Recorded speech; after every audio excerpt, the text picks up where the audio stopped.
Hi everyone, and welcome back to Marketing Made Easy by Jottful. I'm Dawn, and I'm really excited about this episode.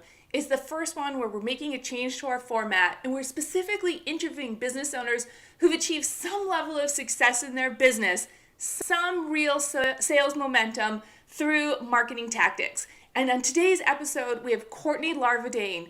Courtney is a kind of micro-influencer in the women entrepreneur space, which is how I initially came across her. And what I love is that she found out specifically what it is that she wants to do, and then she built her entire business around that. In this episode, she's going to talk to you about the very specific tactics she used to do that, from webinars and social media. You're going to love it. Really excited for it. Enjoy the show. My business is just me, so I need a marketing plan that I actually have time to do. I never studied marketing, but I know I have to do it. Sometimes I just need help knowing where to begin. I never know if the money I spend on marketing is really paying off.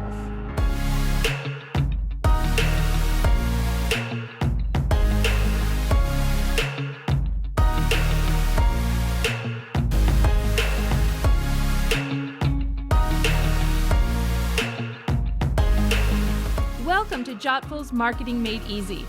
I'm Dawn Verbrigghe, Jottful's CEO, two-time entrepreneur, former business school professor, and the one with the marketing experience. And I'm Natalie Bruno, Dawn's partner in crime, certified people person, and the one who speaks with small business owners every day about their website and marketing challenges.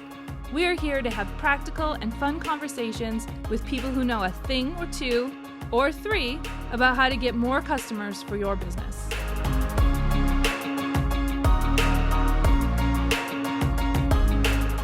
I'm thrilled to have Courtney Larvadain here. Courtney is the founder of Glow Social Media, which is a digital content and social media marketing coaching and training firm. But I'll tell you that Courtney has grown this from nothing, from just her sort of part-time, right, Courtney? There's a lot. There's a lot of backstory. Well, tell me the backstory. So talk to us a little bit about where you started, and then we'll eventually talk about, where you are today and how you got there, which is really what everybody wants to hear. So take it away, Courtney. Tell us your founding story. Absolutely. So I attended college at Florida A&M University, and at the time, I think Facebook had just been invented while I was in undergrad, and social media was really just becoming a thing. I was really into it, but just from a personal standpoint, I majored in business and got my MBA with a concentration in marketing and really fell into social media. I was so fortunate to be able to start my career doing social media for Disney's fairy tale weddings and honeymoons in Orlando. Yeah. And that really started my love and passion with social media marketing for businesses. So what kinds of things were you posting for Disney? Well, we were focused on the wedding side. So it was all weddings all the time. It was amazing. I loved it. I am a huge Disney-phile. I am absolutely also totally into weddings and love and all the things. So it was basically my dream job. It was social media, it was Disney, it was weddings. What more could I ask for? And we were really at the forefront of brands on social platforms. So we were able to really start with business pages on Facebook. That had just started. It was absolutely an amazing experience. And also learning how to create content from one of the best content creators in the world was such an amazing experience. And I absolutely learned so much. And it really kind of set me up for the quality of service that I like to provide, and also my creativity in thinking about content creation and, presence online. Everybody talks now about how content creation at its core needs to be about storytelling. And my goodness, Disney is the OG storyteller, right? There's no better place to learn storytelling. No, so it was absolutely amazing. And I had so many amazing experiences during that time. It was working at Disney that I got to first meet Gary Vaynerchuk. And this was over 10 years ago. And so I'm a huge fan of his, as a lot of digital marketers are. Was he at the time just like a guy with a wine library? Yes, he was still posting? doing Wine Library TV. Yeah. And even 10 years ago, Disney was like, we need to bring this guy in to speak to our digital marketing team. And so that was crazy in and of itself. So lots of amazing experiences, and absolutely set me on the trajectory of really being interested in social media for business and branding. I did that. And then I lived in Atlanta. I did social media for a television network. Everything was kind of taking its entertainment route. I was very into entertainment. I loved social media. Then I got laid off, as you know, everyone's got their layoff story. Of course, yeah. And it's like, what do you do after the layoff that I think shows, you know, what you're going to do and the impact you might have on the world. And I started freelancing. I started, you know, tapping into my network and just doing what I knew how to do, which was social media and digital branding. And that's really how things started rolling. I did not set out to be an entrepreneur. This is not your startup story. This is very much, I was just doing things to make money, to pay the bills, and helping whoever needed help along the way. Yeah, but you know what? We hear that so often, where people say, I'm just doing this as a side gig, and then the next thing I know, there's enough demand to turn it into a full-time business. In your case, a full-time flourishing business, right? So where are you today? Yeah, so today the business service type has taken a pretty big shift, which we can talk a little bit about. Yeah. And I'm at a place where, due to COVID, everyone's remote, but I mean, everyone's remote everywhere. Yeah. I have been able to build a team, and we have really created this teaching and training engine and model. And I am right now the kind of head coach and lead trainer. And my support staff is basically, you know, helps me with all the other moving parts of the engine. But I'm really excited because the way the trajectory of things, the way that things are going, is I'm really looking forward to being able to bring in some other trainers and coaches in the coming months, year ahead. So I'm really excited about that. Courtney, I love your story for so many reasons, but a couple of them are that you really found a way to take a service business and productize it in some way, which has allowed you to really scale your business more. So it's not just you doing the work. And then also you found a way to overcome the challenge that a lot of consultants have, which is, how do I balance new business development with actually doing the work for the clients that I get? It's just a constant struggle. And I think that those two things, you know, figuring out how to scale your business and go beyond just you, as well as figuring out how to balance getting new clients and keeping the clients that you have, really go together hand in hand, right? Like, you really have to develop those two things at the same time. And it's really something that you've successfully done. Thank you. And it is definitely something that you have to learn. And I do think that every successful business owner and founder learns it, you know, one way or the other. Sooner or later, you do figure it out. I am thankful for a couple of things. I am thankful for the fact that I didn't realize that I had this, not just entrepreneurial spirit, but really leadership and management spirit. And I realized that very quickly in starting my business, because almost immediately into starting my business, I realized, oh, I actually like the sales and development and team building. And all of that was really exciting to me. And it was starting to become like, oh, right, I have work I need to do. I can't forget about that. And I know that there are lots of entrepreneurs that struggle with that a little bit more. They just want to do the work, and they don't want to have to deal with all of the other stuff. And so understanding that and realizing that in myself pretty quickly, I think, is what helped me turn the corner so quickly. Have you read The E-Myth by Michael Gerber? Yes. So I love that book. And I recommend that book to everybody who, you know, is starting a business or owns their own small business. I was introduced to that book maybe just 5 years ago by a business coach. And when I read it, it was like, oh my gosh, I am on the right track. All the things that I, you know, was kind of feeling uneasy or unsettled about, my work and my business, no, I actually am on the right track. So that was really exciting. And it was nice to finally read a business book and feel like I'm at chapter 2 instead of chapter 0. It just makes me feel a little bit better. Like, hey, I figured something out on my own. Yeah. I mean, for those of you who haven't read the book is really about the difference between building a business so that you can do the things you want to do versus building a business because what you want to do is build a business, right? So in Courtney's case, Courtney is probably no longer doing a lot of the social media management, right? Like Courtney is focused on building a business, and that's what it means to be an entrepreneur. And it's absolutely a challenge that a lot of people have. It really is. And I will say that, getting your mindset shift from the doer, the technician, to that leadership and development, that is a big step to make. And even though I knew I was wanting to make that step, reading the E-Myth and working with my coach at the time was really instrumental in figuring out what to do. Because just because you like that side doesn't mean you know what to do. Right. And there was so much for me to learn about all of the different things that come with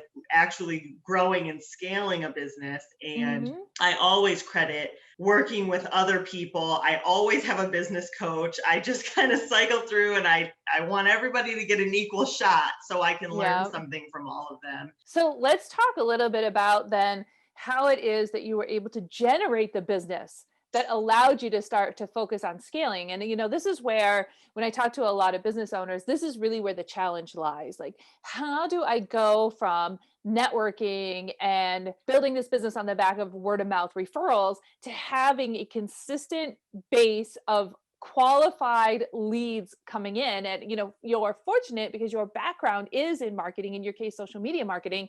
Can you talk a little bit about how you figured out what that growth engine was going to be for your business, and then the sort of the process you went through? Yeah, so it definitely helps to obviously have a marketing background, but at the same time, what's really important for entrepreneurs to figure out is where they excel. So what I realized really quickly, and what was really confirmed during COVID and shutdown, is that I shine in front of people. So whether I am speaking or making a presentation or doing, going to networking events, or even appearing, on these live streams, that is where I shine. And I realized, how can I lean into something that I not only am good at, but also really enjoy connecting with other people, and use that as part of my sales engine?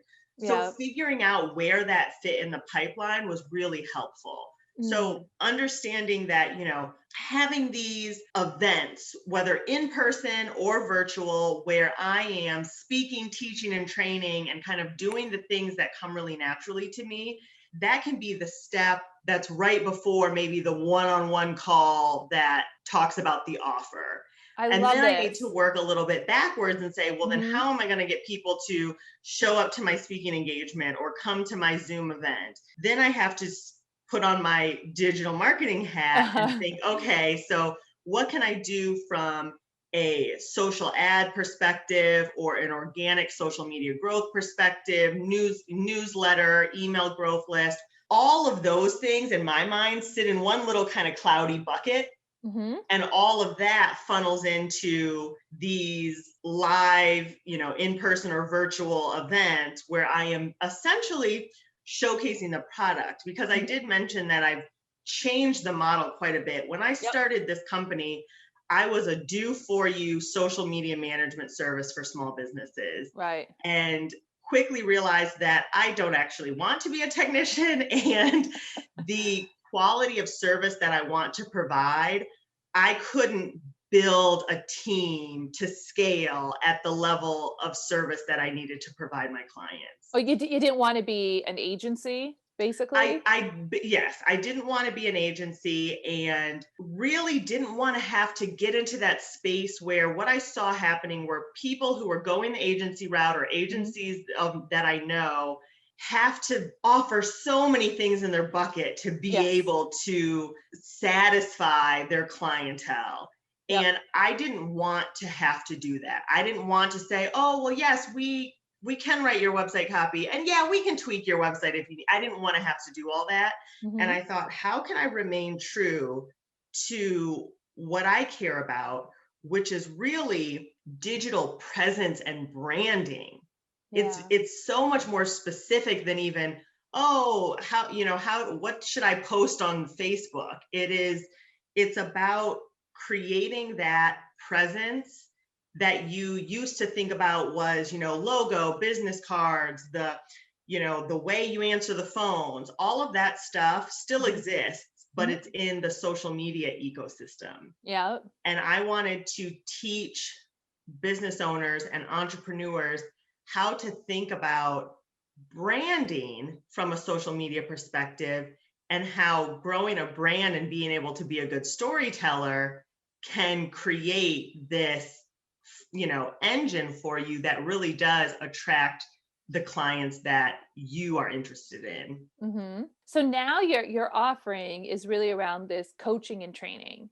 That's exactly right. If we back up to the live webinars you're doing, what offer are you using on the live webinars to entice people to both come to the live webinar and then to get them to sign up for the actual service?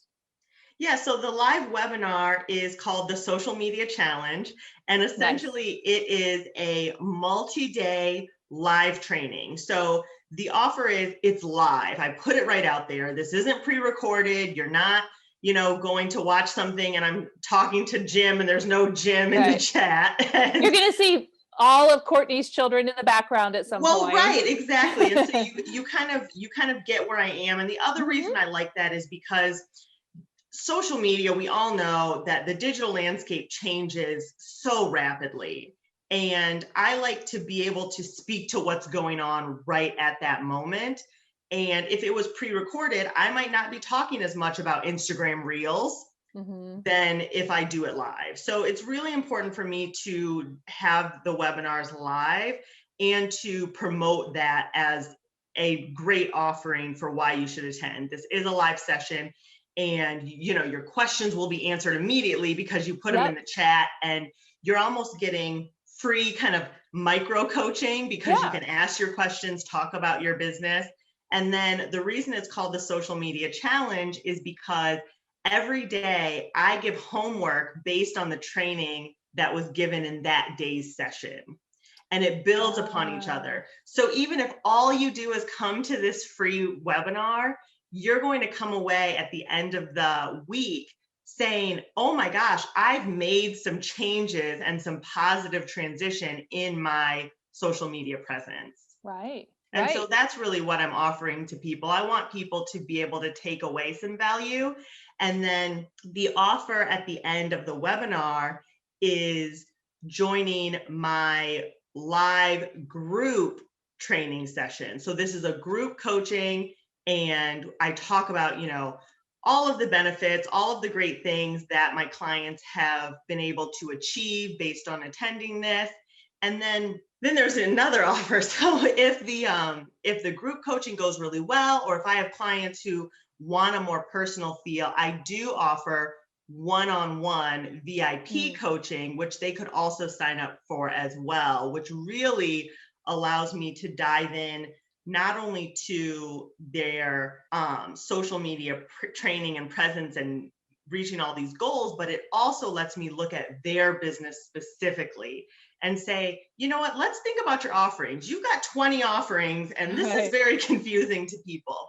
So it touches a little, it kind of toes the line, my VIP coaching, from not just social media focus, but also a bit of general business practice, because at the end of the day, you need to know what your story is, you need to know what your product offering is, and all of that is really paramount. So I've got to help build the foundation. Yeah. Something that's really interesting, Courtney, is that you had the self-awareness to recognize that something that's really a strength for you is public speaking, is something you enjoy, is something that you're good at.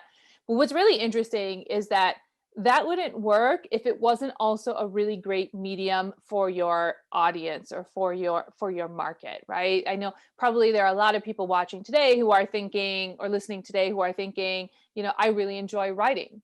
but is writing the medium that's going to work for your target market, right? I think there has to be that kind of fit as well. And what was it, just in your case, lucky that there was this kind of fit with your market?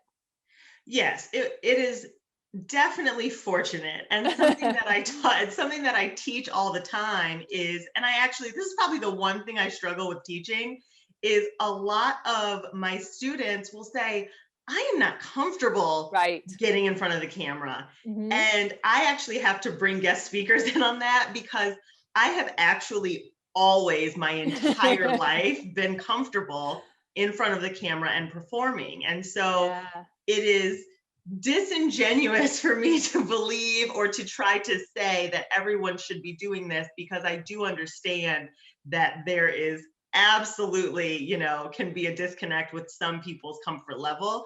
And so what I actually have been doing recently is bringing in guests, friends of mine, other entrepreneurs who are kind of in the online space, who weren't always comfortable in front of the camera, and they come in and talk a little bit about just some of the things they've done, especially because of COVID. We've all had to get comfortable with it to some level. Yeah. And so I definitely tried to kind of solve for that, but it was serendipitous that this is a medium that thrives on someone being comfortable in front of the camera, whether still or moving picture. And that I was very comfortable with it. And so that definitely helps a lot. So I do think it's important to definitely figure out how you can be true to yourself, but also understand what does work for your market. If you love writing, 1,000-page blog posts, but nobody wants to read, 1,000 words on pies, we might have to do some retooling and figure out what we can do to make the connection. So, Courtney, can you tell us a little bit, or were you willing to share a little bit about some of the failures that you encountered along the way? What did you try that you really thought was going to work and then it just bombed? I probably try things every day. I think a lot about different ads that I have tried, and it's always little nitpicky stuff. So it's like, do I even go into the weeds about this ad that I tried? I was like, this is gonna be amazing. There was it was for an online course. I made this video and I was like, okay, I'm gonna do this video ad on Facebook and on Instagram, and I thought it was so good. I put it out there and got like crickets, and I thought, oh, okay, just kidding, maybe I'll figure something else out. And so it is always important, and honestly, a lot of those instances don't come to mind, because at the end of the day, it's all testing. We do the best amount of research we can, and then we just have to test the product and put it out there. And so it is important to just see what works really well and what doesn't. And when it comes to failure, I also like to recommend give it a couple more shots, because I do think that as much as we kind of talk about failure as entrepreneurs, I think that sometimes we're a little quick to try the next thing instead of thinking, you know what, I only ran that once. Did I really A/B test it, or am I just saying it didn't work because, I ran it for a few weeks and I didn't like the results? I always try to keep in mind that cartoon strip where there's two people kind of like digging through a tunnel, and the diamond is just on the other side, or like the pot of gold. And one says, I've been at this too long, and gives up. And the other one's still digging. And I do like to try to keep that in mind, because so much of success is really just based on perseverance. I started my business, it'll be 9 years this fall. And I think there were so many times, that I wanted to give up. When I first started my business, I was selling clothes every month at like the consignment store so I could pay my car note.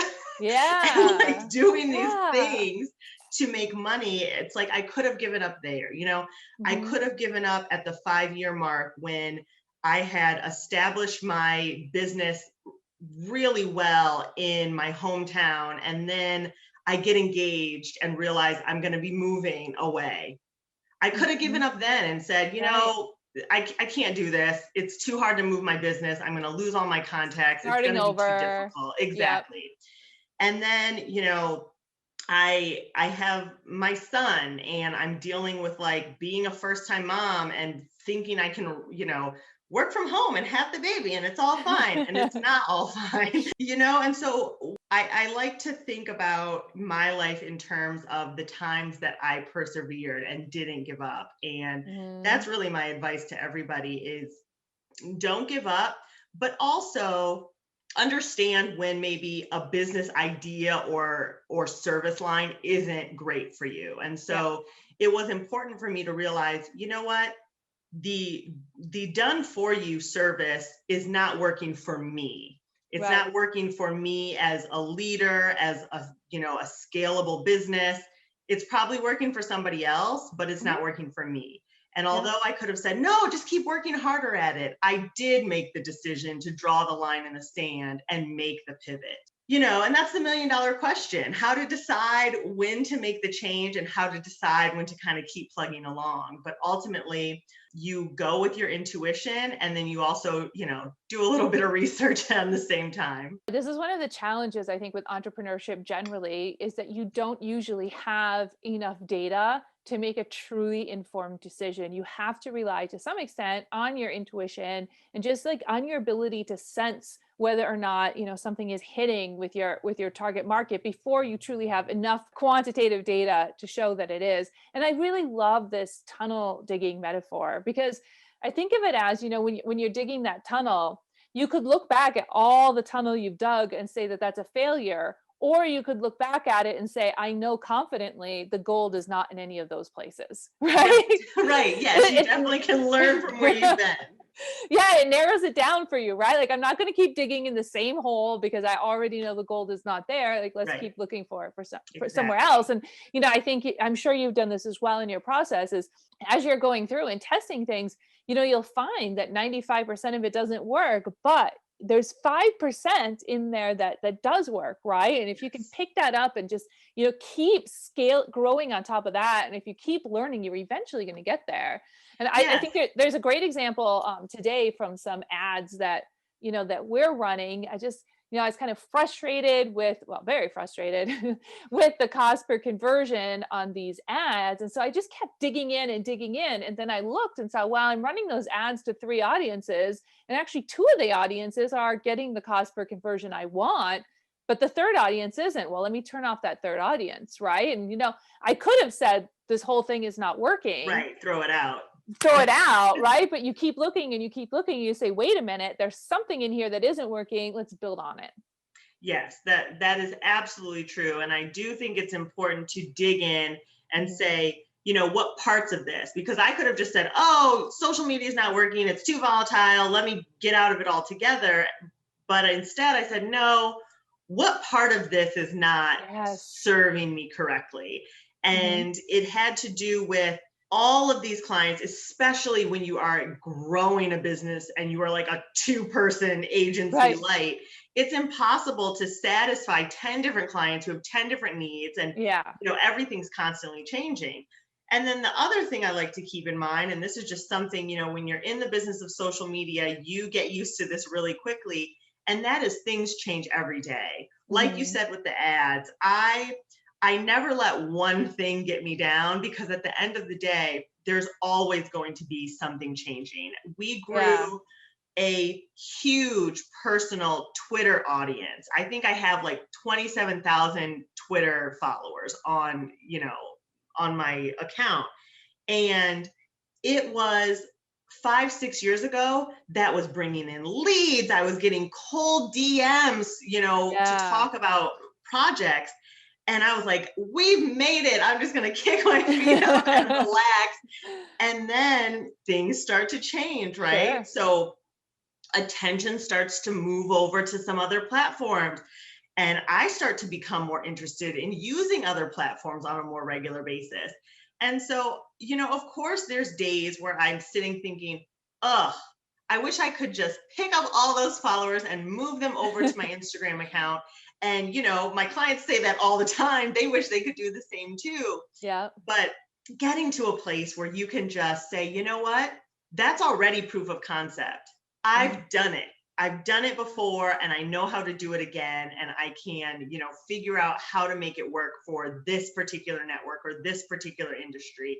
And to be able to do that instead of feeling down on yourself for, oh man, that was a waste, or that, to not have those feelings and to just keep moving forward, I really do think is one of the keys to keeping your head above water and being able to continue and making those small pivots that keep your business on the road to success. Yeah. And, different channels will just stop performing. Different audiences will become unengaged. It happens all the time. And I find that actually when I get most down as an entrepreneur, it's when I run out of ideas.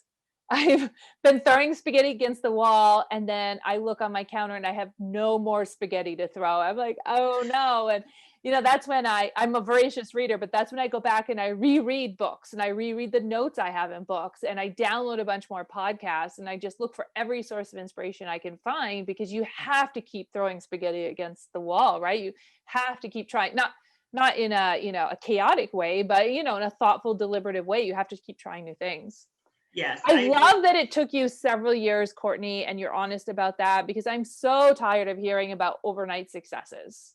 They don't happen. They never happen. No, it doesn't happen. And I do feel like most of the people who they're speaking about would never say that about themselves. Right. It's the media that's like overnight success. And so, yes. And I will say that I try not to let that doubt creep in, because I can look and say, man, I'm at the 9-year mark. I'm almost at the 10-year mark. And if you would have asked me at year one where I would be like, oh, I would be selling my business for $200 million, Yeah, you'd be exited by now. Exactly. and to be nearing that 10-year mark and saying, oh, I still have a lot of work to do, but what have I learned? What have I accomplished along the way? What have I created? Ultimately, what opportunities have I given to other people? Because one thing that I really pride myself on is I have, through my internship program, through my relationships with the universities, I have really created a system of hiring young people, giving young people opportunities that they have been able to really learn more from than they did, other places, other jobs. And this has allowed these, young marketers to be able to head out either on their own or into other corporate positions and have the strength of knowledge to say, man, I learned more. I have had more young, college graduates who have worked for me said, I have learned more from you than I did at all of my internships, all through school, all of these things. And that means a lot to me, because I do have that teaching spirit, and I want my staff to learn. I want my clients to learn. I want everybody to have the opportunity to come away from interacting with me saying that they took something away. You're really lifting all boats. So maybe, Courtney, can we just talk a little bit about, when it comes to marketing, how much are you doing yourself and what are you getting help with? Just to understand kind of how you make marketing work. It's kind of twofold. I use my personal social media very much as a test site to test out some of the theories that I want to teach and train about. And I also use it as, of course, an engine to speak to my network about what it is that I do. So that helps a lot from, referrals.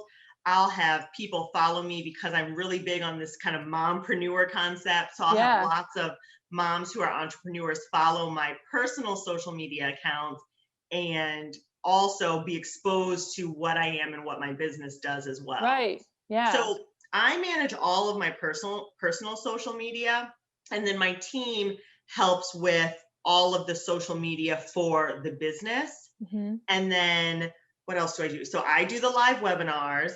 I do a lot of that, and the team helps with the setup, the event, all of the technical back end stuff. And so and do you promote those exclusively through social media, your webinars?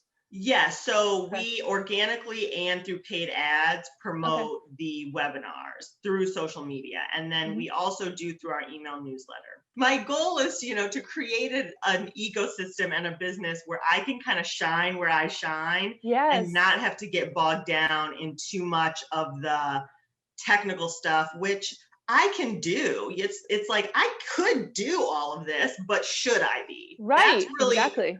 as entrepreneurs, especially high functioning individuals, it is hard. That is probably the hardest part about growing a business that, involves more than just you, because everything in my mind is like, I couldn't have done this in 5 seconds.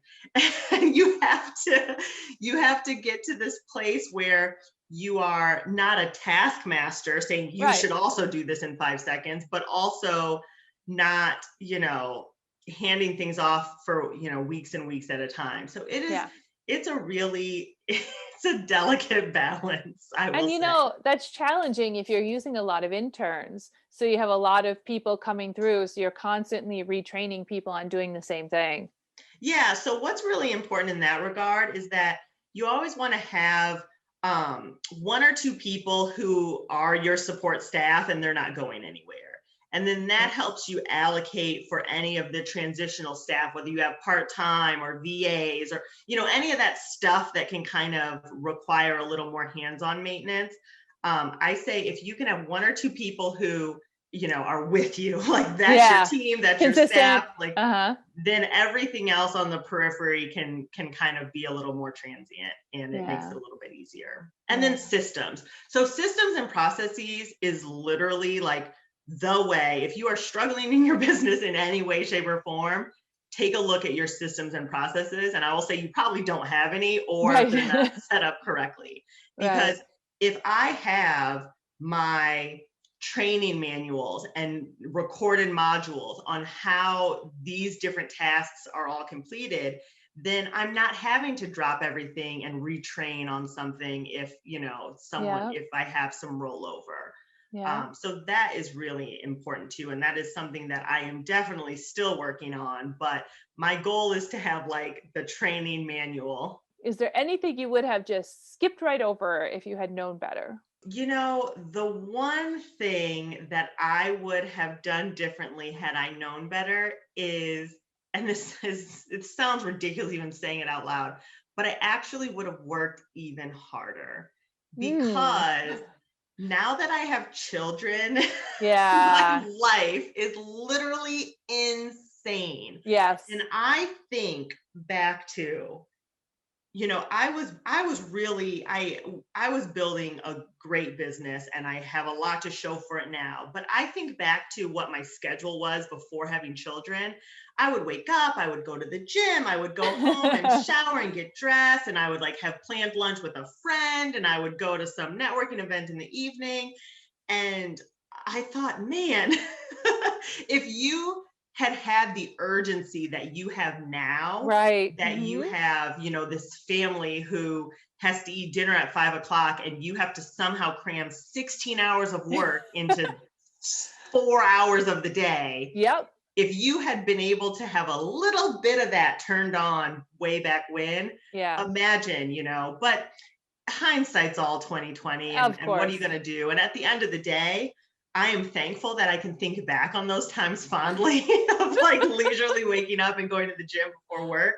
And so I, at the end of the day, I'm thankful. And I know that all of this is part of the journey and the destination is the journey. So at the end of the day, I'm just here riding it out and happy to make these connections, meet people, and hopefully make an impact. Bye, everyone. Thanks for joining us.